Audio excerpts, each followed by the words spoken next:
My neighbor Lynn had worked with Krystal at the Federal Land Claims Office in Whitehorse.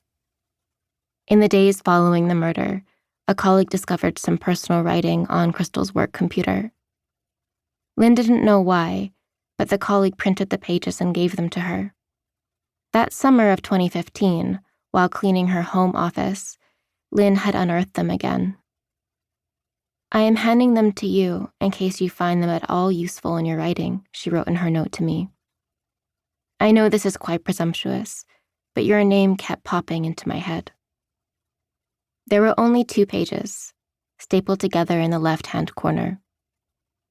At the top of the first page, Lynn had printed Krystal in capital letters, underlined twice. Below her name, the years of her life, 1962 to 1992. Next to it, the following annotation: Krystal Senyk, murdered on March 1st, 1992, by Ronald Bax in Carcross, YT.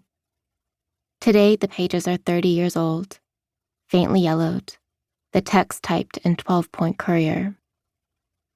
I am the collective gathering of all my experiences. My behaviors and beliefs have evolved throughout countless ages and have currently chosen to manifest themselves in the human form present on this earth in this time. You see, I am part of a continuum, a linkage of lives, each unique unto itself, but forming a complete picture of the essence of the life it was and currently is. I found myself searching for an explanation, as if Krystal herself could tell me, through these words, what had happened to her. Her sentences felt, instead, like the opening of a well. Her voice had a rawness about it, fresh, instant, unmediated, as though composed in one chain of thought. Yet the writing was dense. At first, I found it impenetrable. I read the pages 2 or 3 times. Then I folded the papers very carefully back into their envelope.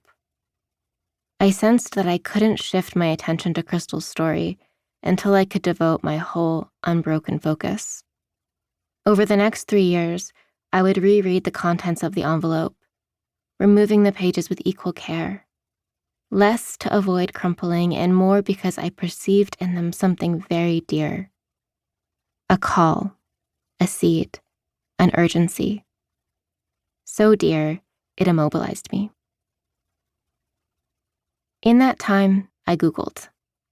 While the murder had attracted a local media frenzy in the 1990s, little of the case could be found online by 2015, aside from the RCMP's wanted advisory for Ronald Bax. I also discovered 1 or 2 articles that had been digitally archived. The first, published the day after Krystal's death, on the front page of the Whitehorse Star. "Woman is shot," the headline announces. RCMP hunt for murder suspect. Online, 2 images sit side by side. First, Krystal at her desk, before an ordered jumble of papers and a coiled notebook. Pen in hand, buttoned V-neck cardigan with a scarf tucked into the collar, hair curling around her ears, mouth flat. A lightness in her gaze suggests the camera shuddered between smiles or a roll of the eyes as she waited for the photographer, a colleague, I imagine, to finish.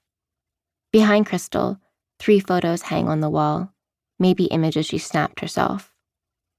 2 appear to be night scenes, one with a burst of luminosity I can't decipher from this distance, though it's moon-like. On the shelves, there are 2 potted plants and a puppet slumping against a stack of papers. The other photo is of Ronald Bax. His eyes so resinous you can't discern his pupils.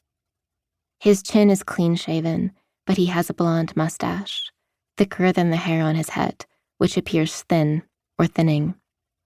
I note the mole on the left side of his throat.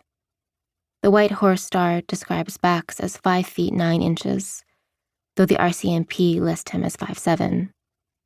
I can see that he is good-looking. In the early days of writing this book, when I Googled Krystal Senyk, the search engine returned more images of Bax. When Krystal did appear, her image was often yoked to his, a tiny injustice I would register as I took a screenshot and cropped him out.